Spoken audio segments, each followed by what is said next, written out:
I have some stunning tweets for you today of Donald Trump actually blaming the guy in the White House for protests happening around our country.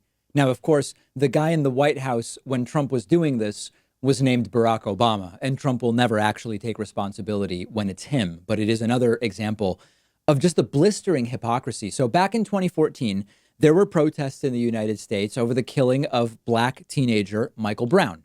Donald Trump tweeted just a treasure trove of attacks on Barack Obama for those protests, including, quote, "Our country is totally fractured, and with our weak leadership in Washington, you can expect Ferguson-type riots and looting in other places." Trump also tweeting, and this one is extra special, "Can you imagine what Putin and all of our friends and enemies throughout the world are saying about the U.S. as they watch the Ferguson riot?"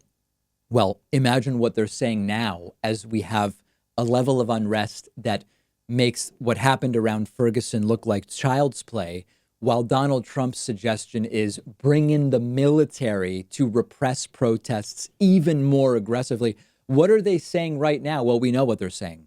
And we've heard from a number of those leaders, including Canada's Justin Trudeau, and they're horrified.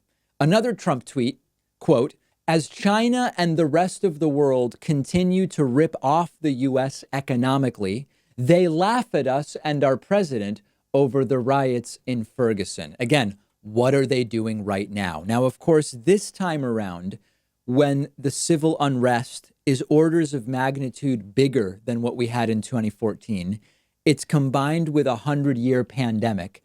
Suddenly, none of it has anything to do with Donald Trump. It's everybody else's fault in this case. Now, I told you yesterday that Donald Trump's strategy has ironically been CCCP, just a coincidence that those are the initials, CCCP. And what this means is confuse about what's actually happening in our country. That's step one. Number two, conflate. And Trump has been conflating, and so has Kayleigh McEnany and other Trumpists, conflate protesters, looters, rioters, and inciters. Criticize, and this means pass the buck, pass the blame to governors, to Democrats, to protesters, to whoever else Trump can blame. And then lastly, the P in CCCP is to pander. Pander to his Trumpist base, much of which loves authoritarianism. And that, we're going to have a voicemail later on about the hypocrisy.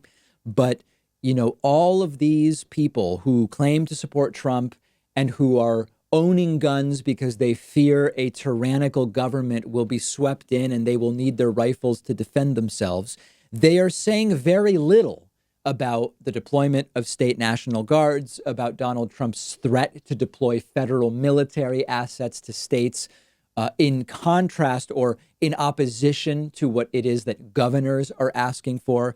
And the really sad and tragic thing about this approach is that many of his followers have fallen for the idea that anything good that happens is thanks to Trump, and anything bad that happens is somebody else's fault. If you can blame Obama, that's great. If you can blame Democrats, if you can blame China, if you can blame the so-called fake news media, that's all great. So what we need right now, what we lack is leadership, empathy, understanding, and a really steady hand at times like these. Trump can't lead.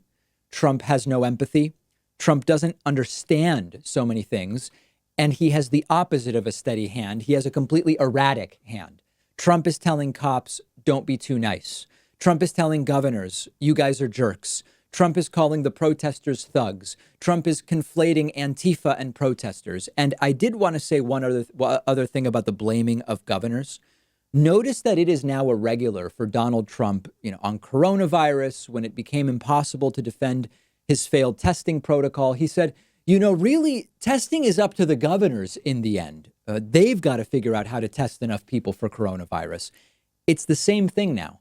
He is saying it's the weak governors who aren't being tough enough with the protesters. Blaming weak governors from the White House and on Twitter is like an arsonist blaming firefighters for not putting out a fire that they started. It makes absolutely no sense. We are dealing with protests over police brutality. And Trump's big idea after a weekend of silence is to say, hey, let's be more brutal with the protesters. And then he blames governors for not doing so. It's all backwards, my friends. It's all completely and utterly backwards, and it's why we have to end it in November. If you love feeding your intellectual curiosity, but you're always struggling to find the time, check out one of my all-time favorite apps called Blinkist. Blinkist lets you consume an entire book on your way home from work. They take thousands of popular nonfiction books, condense each one into text or audio that you can get through in just 15 minutes, and you get all of the important core ideas and information from that book.